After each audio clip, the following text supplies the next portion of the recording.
नहीं खेदे दर्शन पाले कोड़ चरना दी मथे लाले गुरु नानक दे घर ते बंदिया चोड़ी अड्डी विच फुल बरसन गुरु धाम दर्शन कर गुरु धाम दर्शन गुरु धाम दर्शन कर गुरु धाम दर्शन गुरु धाम दर्शन कर गुरु धाम दर्शन गुरु धाम दर्शन कर गुरु धाम दर्शन। वाहिगुरु जी का खालसा वाहिगुरु जी की फतेह। प्यारी गुरु रूप साध संगत जी, ਤੁਸੀਂ ਦੇਖ ਰਹੇ ਹੋ ਇਤਿਹਾਸਿਕ ਗੁਰਦੁਆਰਿਆਂ ਦਾ ਪ੍ਰੋਗਰਾਮ ਗੁਰਧਾਮ ਦਰਸ਼ਨ। ਇਸ ਪ੍ਰੋਗਰਾਮ ਵਿੱਚ ਤੁਸੀਂ ਜ਼ਿਲ੍ਹਾ ਅੰਮ੍ਰਿਤਸਰ ਦੇ ਗੁਰਧਾਮਾਂ ਦੇ ਦਰਸ਼ਨ ਕਰੋਗੇ। ਅੰਮ੍ਰਿਤਸਰ ਸਿਫਤੀ ਦਾ ਘਰ, ਮੁਕਤੀ ਦਾ ਕੇਂਦਰ ਹੈ। ਇਹ ਸ਼ਹਿਰ ਨਾ ਸਿਰਫ ਪੰਜਾਬੀਆਂ ਲਈ ਫਖਰ ਦਾ ਸਥਾਨ ਹੈ, ਸਗੋਂ ਸਾਰੇ ਭਾਰਤ ਵਾਸੀਆਂ ਨੂੰ ਇਸ ਤੇ ਨਾਜ਼ ਹੈ। ਇਸ ਸ਼ਹਿਰ ਦੀ ਬੁਨਿਆਦ ਗੁਰੂ ਰਾਮਦਾਸ ਜੀ ਨੇ 1577 ਵਿੱਚ ਰੱਖੀ ਸੀ। ਇਸ ਨਗਰੀ ਦੀ ਉન્નਤੀ ਇਸ ਦੀ ਪਵਿੱਤਰਤਾ ਨਾਲ ਬੱਝੀ ਹੋਈ ਸੀ। ਅੰਮ੍ਰਿਤਸਰ ਦੀ ਯਾਤਰਾ ਨਾਲ ਲੋਕਾਂ ਦਾ ਯਕੀਨ ਹੈ ਕਿ ਉਹਨਾਂ ਦੇ ਪਾਪ ਧੋਤੇ ਜਾਂਦੇ ਨੇ। ਅੰਮ੍ਰਿਤਸਰ ਨਿਵਾਸੀਆਂ ਨੇ ਦੇਸ਼ ਦੀ ਆਜ਼ਾਦੀ ਦੀ ਜੰਗ ਵਿੱਚ ਵੱਧ ਚੜ੍ਹ ਕੇ ਹਿੱਸਾ ਪਾਇਆ। ਤਾਈਓ ਦੇਸ਼ ਦੇ ਕੋਨੇ-ਕੋਨੇ ਤੋਂ ਲੋਕ ਜਲਿਆਂਵਾਲੇ ਬਾਗ ਦੇ ਸ਼ਹੀਦਾਂ ਨੂੰ ਪ੍ਰਣਾਮ ਕਰਨ ਆਉਂਦੇ ਨੇ, ਜਿਨ੍ਹਾਂ ਨੂੰ ਵਿਸਾਖੀ ਵਾਲੇ ਦਿਨ ਸਨ 1919 ਵਿੱਚ ਜਨਰਲ ਡਾਇਰ ਦੇ ਹੁਕਮ ਨਾਲ ਗੋਲੀਆਂ ਮਾਰ ਕੇ ਸ਼ਹੀਦ ਕਰ ਦਿੱਤਾ ਗਿਆ ਸੀ। ਇਸ ਸ਼ਹਿਰ ਨੇ ਕਈ ਖੂੰਖਾਰ ਜੰਗਾਂ ਵੇਖੀਆਂ, ਜਿਨ੍ਹਾਂ ਵਿੱਚ ਅਹਿਮਦ ਸ਼ਾਹ ਅਬਦਾਲੀ ਵਰਗੇ ਧਾੜਵੀ ਦੀਆਂ ਫੌਜਾਂ ਦਾ ਸਿਰਲੱਥ ਸੂਰਬੀਰ ਸਿੰਘਾਂ ਨੇ ਡਟ ਕੇ ਮੁਕਾਬਲਾ ਕੀਤਾ ਤੇ ਅੰਤ ਵਿੱਚ ਜਿੱਤ ਪ੍ਰਾਪਤ ਕਰਕੇ ਮਹਾਰਾਜਾ ਰਣਜੀਤ ਸਿੰਘ ਦੀ ਅਗਵਾਈ ਵਿੱਚ ਧਰਮ ਨਿਰਪੱਖ ਰਾਜ ਸਥਾਪਿਤ ਕੀਤਾ। ਇਸ ਨਗਰੀ ਨੂੰ ਖੂਬਸੂਰਤ ਬਣਾਉਣ ਵਿੱਚ ਤੇ ਹਰਮੰਦਰ ਸਾਹਿਬ ਨੂੰ ਸੁਨਹਿਰੀ ਰੂਪ ਦੇਣ ਵਿੱਚ ਮਹਾਰਾਜਾ ਨੂੰ ਯਾਦ ਕੀਤਾ ਜਾਂਦਾ ਹੈ। ਇਹ ਸ਼ਹਿਰ ਦਿੱਲੀ, ਕਲਕੱਤਾ, ਚੰਡੀਗੜ੍ਹ, ਮੁੰਬਈ, ਮਦਰਾਸ ਨਾਲ ਰੇਲ ਤੇ ਸੜਕਾਂ ਨਾਲ ਮਿਲਿਆ ਤੇ ਰਾਜਾ ਸਾਂਸੀ ਦੇ ਹਵਾਈ ਅੱਡੇ ਤੋਂ ਦਿੱਲੀ, ਸ਼੍ਰੀਨਗਰ ਤੇ ਜੰਮੂ ਵੱਲ ਹਵਾਈ ਜਹਾਜ਼ ਵੀ ਜਾਂਦੇ ਨੇ। ਹਰਮੰਦਰ ਸਾਹਿਬ ਅੰਮ੍ਰਿਤਸਰ ਦਾ ਵਾਯੂਮੰਡਲ ਸ਼ਾਂਤੀ ਤੇ ਰੂਹਾਨੀਅਤ ਭਰਪੂਰ ਹੈ, ਜਿਸ ਦੀ ਛੋਹ ਹਰ ਯਾਤਰੀ, ਭਾਵੇਂ ਉਹ ਕਿਸੇ ਵੀ ਅਕੀਦੇ ਦਾ ਕਿਉਂ ਨਾ ਹੋਵੇ, ਮਹਿਸੂਸ ਕਰਦਾ ਹੈ। ਸ਼੍ਰੀ ਗੁਰੂ ਅਮਰਦਾਸ ਜੀ, ਜੋ ਸਿੱਖਾਂ ਦੇ ਤੀਜੇ ਗੁਰੂ ਸਨ, ਨੇ ਆਪਣੇ ਹੋਣ ਵਾਲੇ ਰੂਹਾਨੀ ਗੱਦੀ ਦੇ ਉੱਤਰਾਧਿਕਾਰੀ ਗੁਰੂ ਰਾਮਦਾਸ ਜੀ ਨੂੰ ਆਦੇਸ਼ ਦਿੱਤਾ ਕਿ ਉਹ ਇੱਕ ਪਵਿੱਤਰ ਇਸ਼ਨਾਨ ਘਾਟ ਸਥਾਪਿਤ ਕਰਨ, ਜਿੱਥੇ ਰੂਹਾਨੀ ਰੌਸ਼ਨੀ ਦੇ ਜਿਗਿਆਸੂ ਆ ਕੇ ਕੁਦਰਤੀ ਰਹਿਮਤ ਤੋਂ ਲਾਭ ਉਠਾ ਸਕਣ। ਕਿਹਾ ਜਾਂਦਾ ਹੈ ਕਿ ਇਸ ਥਾਂ ਨੂੰ ਗੁਰੂ ਨਾਨਕ ਦੇਵ ਜੀ ਦੀ ਚਰਨ ਛੋਹ ਨੇ ਵੀ ਪਵਿੱਤਰ ਕੀਤਾ ਸੀ। ਸ਼੍ਰੀ ਗੁਰੂ ਰਾਮਦਾਸ ਜੀ ਨੇ ਆਪਣੇ ਗੁਰੂ ਦੇ ਆਦੇਸ਼ ਅਨੁਸਾਰ ਗੁਰੂ ਨਾਨਕ ਸਾਹਿਬ ਦੀ ਛੋਹ ਨਾਲ ਪਵਿੱਤਰ ਇਸ ਅਸਥਾਨ ਤੇ ਸਰੋਵਰ ਦੀ ਖੁਦਾਈ ਦਾ ਕੰਮ ਸ਼ੁਰੂ ਕੀਤਾ।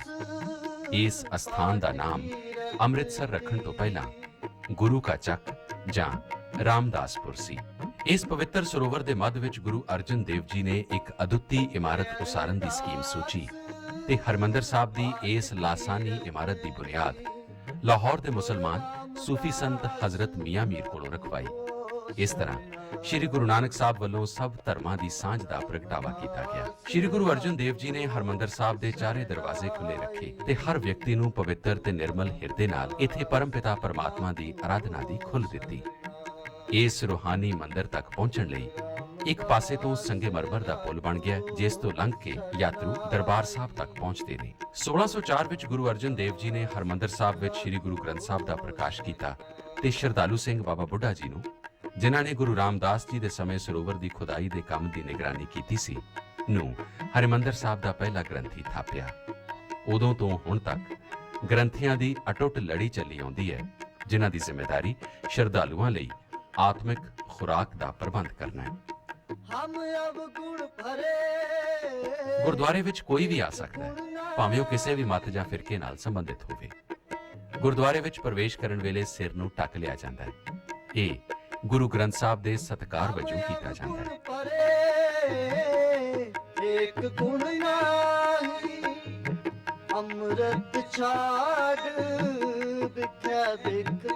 ਗੁਰਦੁਆਰੇ ਵਿੱਚ ਜੁੱਤੀਆਂ ਲਾ ਕੇ ਅੰਦਰ ਜਾਣਾ ਪੈਂਦਾ ਹੈ। ਇੱਥੇ ਸਿਗਰਟ ਪੀਣ ਦੀ ਮਨਾਹੀ ਹੈ ਤੇ ਇਸੇ ਤਰ੍ਹਾਂ ਦੇ ਨਸ਼ੇ ਆਦਿ ਦਾ ਸੇਵਨ ਕਰਕੇ ਕੋਈ ਵੀ ਗੁਰਦੁਆਰੇ ਵਿੱਚ ਪ੍ਰਵੇਸ਼ ਨਹੀਂ ਕਰ ਸਕਦਾ। ਹੈ ਬਿਖ ਖਾਹੀ ਗੁਰੂ ਰਾਮਦਾਸ ਰਾਖੋ ਸਰਨਾਈ, ਗੁਰੂ ਰਾਮਦਾਸ ਰਾਖੋ ਸਰਨਾਈ। ਨਿਸ਼ਾਨ ਸਾਹਿਬ, ਨਿਸ਼ਾਨ ਸ਼ਬਦ ਤੋਂ ਸਪਸ਼ਟ ਹੁੰਦਾ ਹੈ ਕਿ ਕਿਸੇ ਚੀਜ਼ ਦੀ ਪਹਿਚਾਣ ਵਸਤੂ। ਸੋ ਕੇਸਰੀ ਨਿਸ਼ਾਨ ਸਾਹਿਬ ਜਿੱਥੇ ਵੀ ਝੂਲਦੇ ਮਿਲਣਗੇ ਉਸ ਜਗ੍ਹਾ ਪਰ ਗੁਰਦੁਆਰਾ ਸਾਹਿਬ ਸੁਸ਼ੋਭਿਤ ਹੋਣਗੇ। ਸ਼੍ਰੀ ਹਰਮੰਦਰ ਸਾਹਿਬ ਵਿਖੇ ਜੋ ਨਿਸ਼ਾਨ ਸਾਹਿਬ ਇਕੱਠੇ ਨਜ਼ਰ ਆਉਂਦੇ ਨੇ, ਇੱਕ ਨਿਸ਼ਾਨ ਸਾਹਿਬ ਸ਼੍ਰੀ ਹਰਮੰਦਰ ਸਾਹਿਬ ਜੀ ਦਾ ਤੇ ਦੂਸਰਾ ਸ਼੍ਰੀ ਅਕਾਲ ਤਖਤ ਸਾਹਿਬ ਜੀ ਦਾ ਹੈ। ਚਲ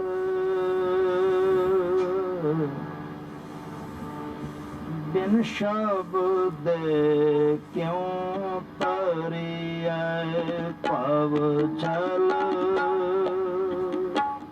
ਬਿਨ ਸ਼ਬਦ ਕਿਉਂ ਤਰਿਐ।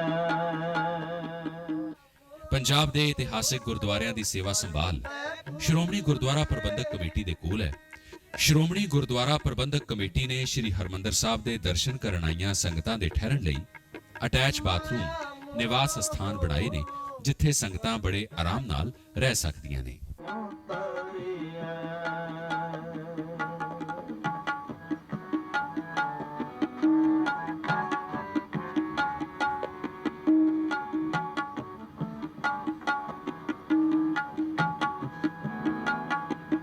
ਭਵ ਜਲ ਬਿਨ ਸ਼ਬਦ ਕਿਉਂ ਤਰਿਐ, ਭਵ ਜਲ ਬਿਨ ਸ਼ਬਦ ਕਿਉਂ ਤਰਿਐ। ਜੋ ਸੰਗਤਾਂ ਆਪਣੀਆਂ ਕਾਰਾਂ ਚਾਹੁੰਦੀਆਂ ਨੇ ਉਹਨਾਂ ਲਈ ਕਾਰ ਪਾਰਕਿੰਗ ਦਾ ਬੰਦੋਬਸਤ ਹੈ।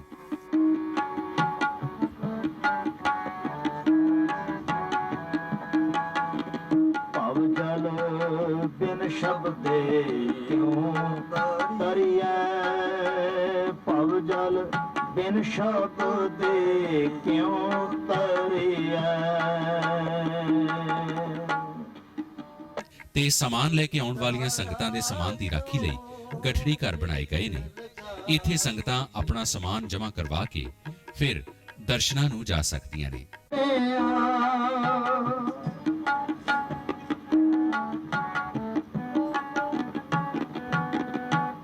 ਨਾਮ ਬਿਨਾ ਜਗ ਰੋਗ ਵਿਆਪਿਆ, ਦੁਬਧਾ ਡੁੱਬ ਡੁੱਬ ਮਰਿਆ, ਦੁਬਧਾ ਡੁੱਬ ਡੁੱਬ ਮਰਿਆ। ਭਵ ਜਲ ਬਿਨ ਸ਼ਬਦ ਕਿਉਂ ਤਰਿਐ, ਬਿਨ ਸ਼ਬਦ ਕਿਉਂ ਤਰਿਐ। ਭਵ ਜਲ ਬਿਨ ਸ਼ਬਦ ਕਿਉਂ ਤਰਿਐ। ਨਾਮ ਬਿਨਾ ਜਗ ਰੋਗ ਵਿਆਪਿਆ, ਨਾਮ ਬਿਨਾ ਜਗ ਰੋਗ ਵਿਆਪਿਆ। ਡੁੱਬਦਾ ਡੁੱਬ ਡੁੱਬ ਮਰਿਐ,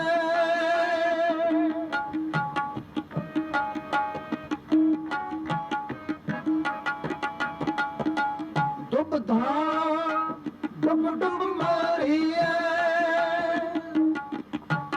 ਬਿਨ ਸ਼ਬਦ ਕਿਉਂ ਤਰਿਐ, ਭਵ ਜਲ ਬਿਨ ਸ਼ਬਦ ਕਿਉਂ ਤਰਿਐ। ਬਿਨ ਸ਼ਬਦ ਕਿਉਂ ਤਰਿਐ, ਭਵ ਜਲ ਬਿਨ ਸ਼ਬਦ ਕਿਉਂ ਤਰਿਐ। ਸੰਗਤਾਂ ਦੇ ਜੋੜੇ ਸੰਭਾਲਣ ਲਈ ਜੋੜਾ ਘਰ ਬਣਾਏ ਗਏ ਨੇ।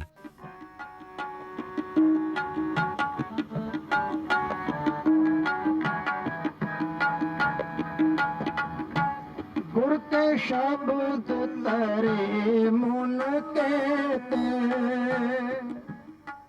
ਬਾਹਰੋਂ ਆਈਆਂ ਸੰਗਤਾਂ ਨੂੰ ਰੇਲਵੇ ਸਟੇਸ਼ਨ ਤੋਂ ਲਿਆਉਣ ਤੇ ਛੱਡਣ ਲਈ ਬੱਸ ਸੇਵਾ ਦਾ ਵੀ ਪ੍ਰਬੰਧ ਕੀਤਾ ਗਿਆ ਹੈ। ਗੁਰ ਕੇ ਸ਼ਬਦ ਤਰੇ ਮਨ ਕੇਤੇ, ਇੰਦਾ ਦਿਕ ਬਹਿਮਾਦ ਤਰੇ।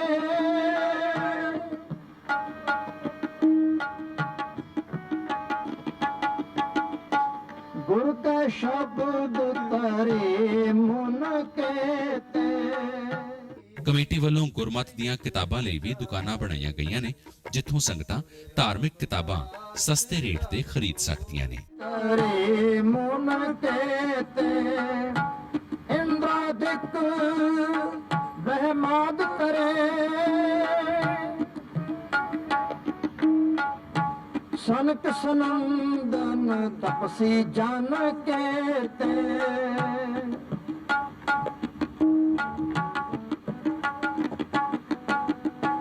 ਸਨਕ ਸਨੰਦਨ ਤਪਸੀ ਜਨ ਕੇਤੇ। ਗੁਰ ਪ੍ਰਸਾਦੀ ਪਾਰ ਪਰੇ।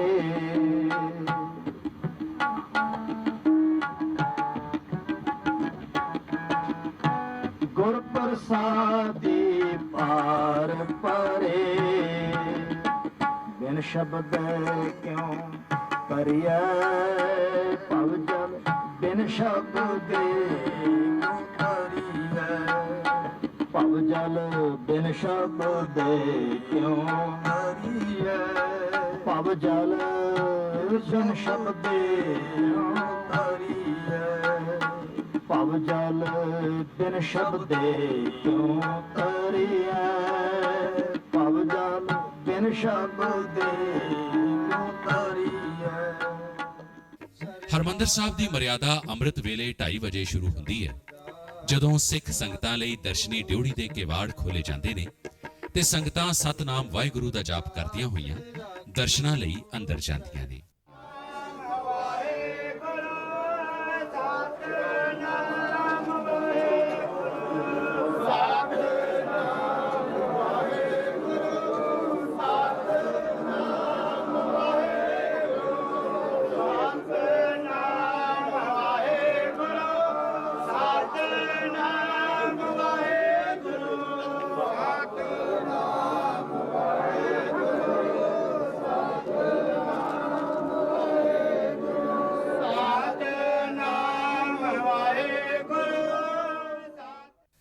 ਸਾਢੇ 3 ਵਜੇ ਦਰਸ਼ਨੀ ਡਿਉੜੀ ਤੇ ਲਾਚੀ ਬੇਰ ਦੇ ਵਿਚਕਾਰ ਬਣੇ ਕਮਰੇ ਵਿੱਚ ਪਾਲਕੀ ਸਾਹਿਬ ਬਾਹਰ ਲਿਆਂਦੀ ਜਾਂਦੀ ਹੈ।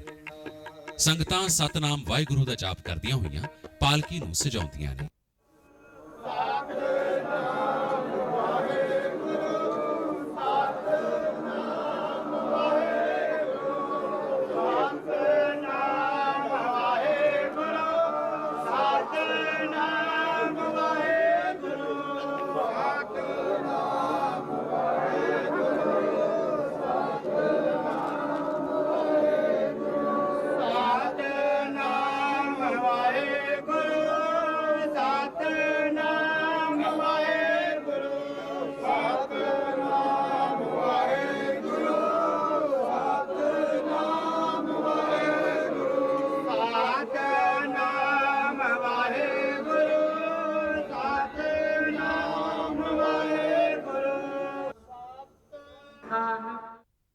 ਅੰਮ੍ਰਿਤ ਵੇਲੇ 4 ਵਜੇ ਸ਼੍ਰੀ ਅਕਾਲ ਤਖਤ ਸਾਹਿਬ ਵਿੱਚ ਬਿਰਾਜਮਾਨ ਪ੍ਰਗਟ ਗੁਰਾਂ ਦੀ ਦੇਹ ਧੰਨ ਧੰਨ ਸ਼੍ਰੀ ਗੁਰੂ ਗ੍ਰੰਥ ਸਾਹਿਬ ਨੂੰ ਗ੍ਰੰਥੀ ਸਿੰਘ ਅਰਦਾਸ ਤੋਂ ਉਪਰੰਤ ਆਪਣੇ ਸਿਰ ਤੇ ਬਿਰਾਜਮਾਨ ਕਰਾ ਕੇ ਲੈ ਕੇ ਆਉਂਦੇ ਨੇ।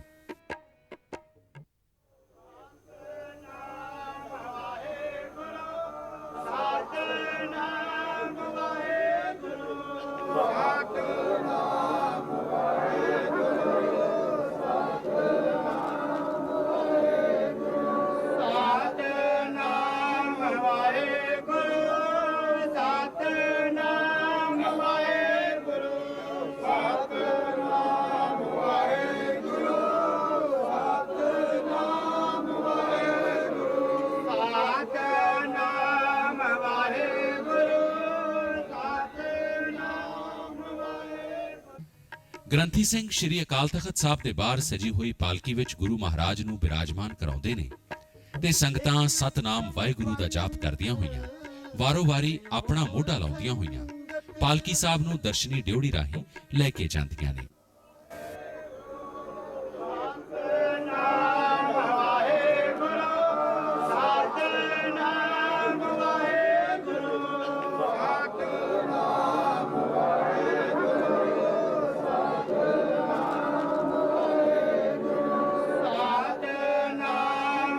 Hare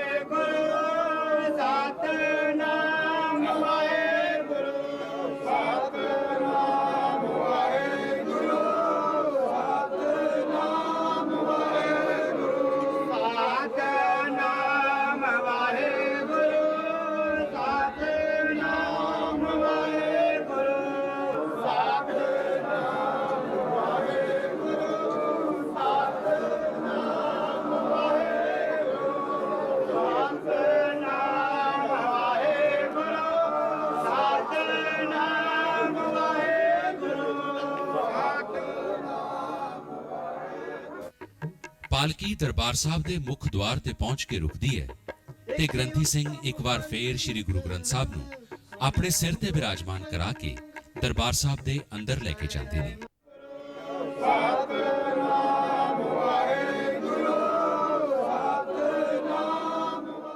ਗ੍ਰੰਥੀ ਸਿੰਘ ਸ੍ਰੀ ਗੁਰੂ ਗ੍ਰੰਥ ਸਾਹਿਬ ਦੀ ਪਾਵਨ ਬੀੜ ਨੂੰ ਮਰਿਆਦਾ ਸਹਿਤ ਪ੍ਰਕਾਸ਼ ਕਰਕੇ ਸੰਗਤਾਂ ਨੂੰ ਮੁੱਖ ਵਾਕ ਪੜ੍ਹ ਕੇ ਨਿਹਾਲ ਕਰਦੇ ਨੇ ਤੇ ਸੰਗਤਾਂ ਅੰਮ੍ਰਿਤ ਵੇਲੇ ਦੀ ਮਰਿਆਦਾ ਦੇ ਦਰਸ਼ਨ ਕਰਕੇ ਆਪਣੇ ਆਪਣੇ ਘਰਾਂ ਨੂੰ ਪਰਤਦੀਆਂ ਨੇ।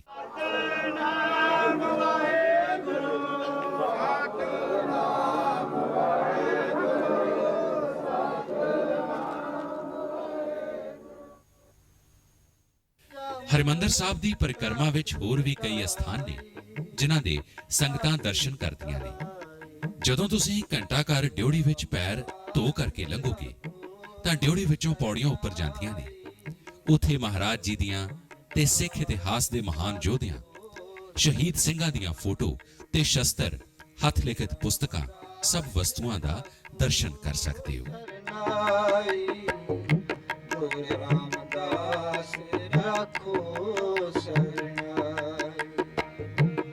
ਅਰਦਾਸ ਪਾਠ ਕੀਰਤ ਕੀ, ਇੱਕ ਅਰਦਾਸ ਪਾਠ ਕੀਰਤ ਕੀ, ਗੁਰ ਰਾਮਦਾਸ ਰਾਖੋ ਸਰਨਾਈ, ਗੁਰ ਰਾਮਦਾਸ ਰਾਖੋ ਸਰਨਾਈ, ਗੁਰ ਰਾਮਦਾਸ ਰਾਖੋ ਸਰਨਾਈ, ਗੁਰੂ ਰਾਮਦਾਸ ਰਾਖੋ ਸਰਨਾਈ, ਗੁਰੂ ਰਾਮਦਾਸ ਰਾਖੋ ਸਰਨਾਈ, ਗੁਰੂ ਰਾਮਦਾਸ ਰਾਖੋ ਸਰਨਾਈ, ਗੁਰੂ ਰਾਮਦਾਸ ਰਾਖੋ ਸਰਨਾਈ। ਬੇਰ ਬਾਬਾ ਬੁੱਢਾ ਜੀ ਸ਼੍ਰੀ ਦਰਬਾਰ ਸਾਹਿਬ ਦੇ ਅੰਮ੍ਰਿਤ ਸਰੋਵਰ ਦੇ ਕੰਢੇ ਉੱਤਰ ਬਾਹੀ ਵੱਲ ਉਹ ਇਤਿਹਾਸਿਕ ਬਿਰਧ ਬੇਰੀ ਅੱਜ ਵੀ ਖੜੀ ਹੈ, ਜਿਸ ਥੱਲੇ ਬੈਠ ਕੇ ਬਾਬਾ ਬੁੱਢਾ ਜੀ ਪਹਿਲਾਂ ਸਰੋਵਰ ਤੇ ਫਿਰ ਹਰਮੰਦਰ ਸਾਹਿਬ ਦੀ ਉਸਾਰੀ ਦੇ ਕਾਰਜ ਦੀ ਨਿਗਰਾਨੀ ਕਰਦੇ ਰਹੇ। ਸਿੱਖ ਜਗਤ ਵਿੱਚ ਬਾਬਾ ਬੁੱਢਾ ਜੀ ਦਾ ਨਾਮ ਬੜੇ ਸਤਿਕਾਰ, ਪਿਆਰ ਤੇ ਸ਼ਰਧਾ ਨਾਲ ਲਿਆ ਜਾਂਦਾ ਹੈ, ਕਿਉਂਕਿ ਆਪਨੇ ਨਾ ਕੇਵਲ 6 ਪਾਤਸ਼ਾਹੀਆਂ ਦੇ ਦਰਸ਼ਨ ਹੀ ਕੀਤੇ, ਸਗੋਂ 5 ਪਾਤਸ਼ਾਹੀਆਂ ਨੂੰ ਗੁਰਗੱਦੀ ਮਿਲਣ ਤੇ ਨਾਨਕ ਜੋਤ ਬਣਾਉਣ ਸਮੇਂ ਤਿਲਕ ਲਾਉਣ ਦੀ ਸੇਵਾ ਵੀ ਨਿਭਾਈ। ਬਾਬਾ ਬੁੱਢਾ ਜੀ ਨੂੰ ਗੁਰੂ ਅਰਜਨ ਦੇਵ ਜੀ ਨੇ ਮੁੱਖ ਗ੍ਰੰਥੀ ਨਿਯੁਕਤ ਕੀਤਾ। ਇਨਕੇ ਕਾਜ ਸਵਾਰਤਾ ਜੋ ਜਨ ਤੁਮ। ਦੁੱਖ ਭੰਜਨੀ ਬੇਰੀ ਇੱਥੇ ਇੱਕ ਛਪੜੀ ਸੀ ਜਿਸ ਵਿੱਚ ਜਲ ਰਹਿੰਦਾ ਸੀ। ਇਤਿਹਾਸ ਇਸ ਤਰ੍ਹਾਂ ਹੈ ਕਿ ਪੱਟੀ ਕਸਬਾ ਜੋ ਕਿ ਅੰਮ੍ਰਿਤਸਰ ਤੋਂ 40 ਕਿਲੋਮੀਟਰ ਦੀ ਦੂਰੀ ਤੇ ਹੈ, ਉੱਥੋਂ ਦਾ ਇੱਕ ਰਾਜਾ ਦੂਣੀ ਚੰਦ ਸੀ ਜਿਸ ਦੀਆਂ 7 ਲੜਕੀਆਂ ਸਨ। ਦੂਣੀ ਚੰਦ ਅਭਿਮਾਨੀ ਰਾਜਾ ਸੀ। ਇੱਕ ਦਿਨ ਉਸਨੇ ਆਪਣੀਆਂ ਲੜਕੀਆਂ ਨੂੰ ਪੁੱਛਿਆ ਕਿ ਤੁਸੀਂ ਕਿਸ ਦਾ ਦਿੱਤਾ ਖਾਂਦੀਆਂ ਹੋ? 6 ਲੜਕੀਆਂ ਨੇ ਕਿਹਾ ਆਪ ਦਾ ਦਿੱਤਾ ਖਾਂਦੀਆਂ ਹੋ। 7ਵੀਂ ਲੜਕੀ ਰਜਨੀ ਨੇ ਕਿਹਾ ਮੈਂ ਪਰਮਾਤਮਾ ਦਾ ਦਿੱਤਾ ਖਾਂਦੀ ਹਾਂ।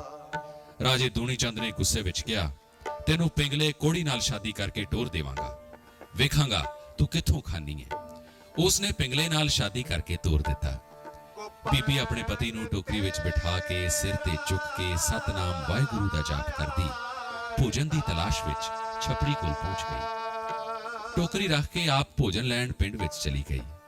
ਉਸ ਤੋਂ ਬਾਅਦ ਪਿੰਗਲੇ ਨੇ ਵੇਖਿਆ ਕਿ ਬੇਰੀ ਦੇ ਥੱਲੇ ਜੋ ਛਪੜੀ ਹੈ ਉਸ ਵਿੱਚ ਕਾਲੇ ਕਾਂ ਆਉਂਦੇ ਨੇ, ਨਹਾ ਕੇ ਜਦੋਂ ਬਾਹਰ ਨਿਕਲਦੇ ਨੇ ਤੇ ਉਹ ਚਿੱਟੇ ਰੰਗ ਦੇ ਹੋ ਜਾਂਦੇ ਨੇ। ਇਸ ਹੈਰਾਨਗੀ ਭਰੇ ਕੌਤਕ ਨੂੰ ਵੇਖ ਕੇ ਆਪਣੇ ਸਰੀਰ ਨੂੰ ਕਸੀਟ ਕਰਕੇ ਇਸ ਛਪੜੀ ਵਿੱਚ ਇਸ਼ਨਾਨ ਕੀਤਾ ਤੇ ਸਰੀਰ ਠੀਕ ਹੋ ਗਿਆ। ਉਸਨੇ ਇੱਕ ਉਂਗਲੀ ਨਿਸ਼ਾਨੀ ਵਜੋਂ ਰੱਖ ਲਈ। ਜਦੋਂ ਰਜਨੀ ਵਾਪਸ ਆਈ ਵੇਖ ਕਰਕੇ ਹੈਰਾਨ ਹੋ ਗਈ ਤੇ ਪੁੱਛਿਆ ਮੇਰਾ ਪਤੀ ਕਿੱਥੇ ਹੈ? ਉਸਨੇ ਉੱਤਰ ਦਿੱਤਾ ਮੈਂ ਹੀ ਤੇਰਾ ਪਤੀ ਹਾਂ। ਇਹ ਝਗੜਾ ਸ਼੍ਰੀ ਗੁਰੂ ਰਾਮਦਾਸ ਜੀ ਅੱਗੇ ਪੇਸ਼ ਹੋਇਆ। ਬੀਬੀ ਰਜਨੀ ਤੇ ਪਿੰਗਲੇ ਨੇ ਸਾਰੀ ਵਾਰਤਾ ਦੱਸੀ। ਫਿਰ ਉਹ ਉਂਗਲੀ ਜੋ ਨਿਸ਼ਾਨੀ ਵਜੋਂ ਰੱਖੀ ਸੀ ਉਸ ਨੂੰ ਛਪੜੀ ਵਿੱਚ ਡੁਬੋਇਆ ਤਾਂ ਠੀਕ ਹੋ ਗਿਆ। ਇਸੇ ਜਗ੍ਹਾ ਤੇ ਗੁਰੂ ਸਾਹਿਬ ਨੇ ਸਰੋਵਰ ਬਣਵਾਇਆ ਤੇ ਵਰ ਦਿੱਤਾ ਜੋ ਮਨੁੱਖ ਇੱਥੇ ਸ਼ੁੱਧ ਆਤਮਾ ਤੇ ਪ੍ਰੇਮ ਸਹਿਤ ਇਸ਼ਨਾਨ ਕਰੇਗਾ ਉਸ ਦਾ ਦੁੱਖ ਦੂਰ ਹੋ ਜਾਏਗਾ ਤੇ ਮਨ ਦੀਆਂ ਮੁਰਾਦਾਂ ਪੂਰੀਆਂ ਹੋਣਗੀਆਂ। ਗੁਰਦੁਆਰਾ 68 ਤੀਰਥ। ਇਹ ਸਥਾਨ ਗੁਰਦੁਆਰਾ ਦੁਖ ਭੰਜਨੀ ਬੇਰੀ ਦੇ ਪਾਸ ਉੱਚਾ ਥੜਾ ਹੈ।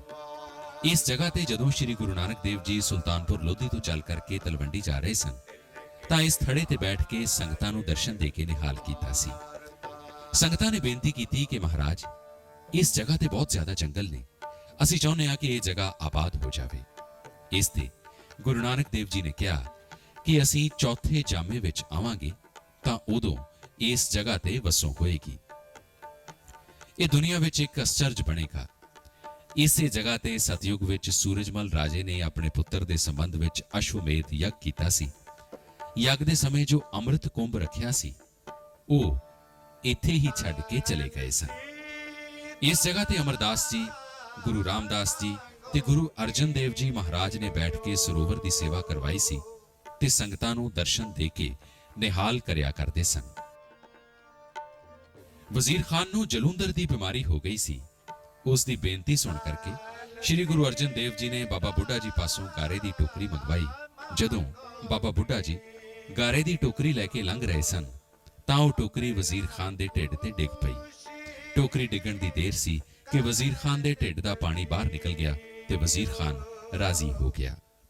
ਇਸੇ ਜਗ੍ਹਾ ਤੇ ਗੁਰੂ ਅਰਜਨ ਦੇਵ ਜੀ ਨੇ ਚਾਰੇ ਗੁਰੂ ਸਾਹਿਬਾਨ ਦੀ ਬਾਣੀ ਦੀਆਂ ਪੋਥੀਆਂ ਲਿਆ ਕਰਕੇ ਸੁਖ ਹਾਸਨ ਕੀਤਾ ਤੇ ਸਾਰੀ ਰਾਤ ਕੀਰਤਨ ਚੱਲਦਾ ਰਿਹਾ।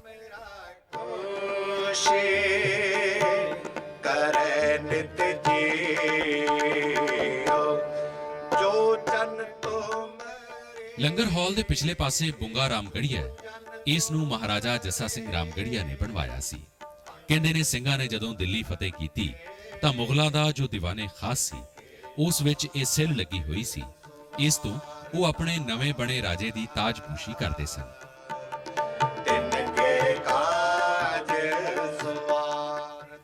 ਸਿੰਘ ਦਿੱਲੀ ਤਖਤ ਦੀ ਇਸ ਸਿਲ ਨੂੰ ਉਥੋਂ ਪੁੱਟ ਕੇ ਇੱਥੇ ਲਿਆ ਕੇ ਸ੍ਰੀ ਅਕਾਲ ਤਖਤ ਸਾਹਿਬ ਦੇ ਸਾਹਮਣੇ ਬੰਦੀ ਬਣਾਇਆ ਤੇ ਦੀਵਾਨੇ ਖਾਸ ਉਹ ਪਿੱਲਰ ਵੀ ਪੁੱਟ ਲਿਆਂਦਾ ਜੋ ਉਸ ਸਮੇਂ ਉੱਥੇ ਲੱਗੇ ਹੋਏ ਸਨ ਤੇ ਉਹਨਾਂ ਨੂੰ ਇੱਥੇ ਲਿਆ ਕੇ ਲਾ ਦਿੱਤਾ। ਇਸ ਸਿਲ ਦੀ ਕੀਮਤ ਅਰਬਾਂ ਡਾਲਰਾਂ ਦੀ ਹੈ।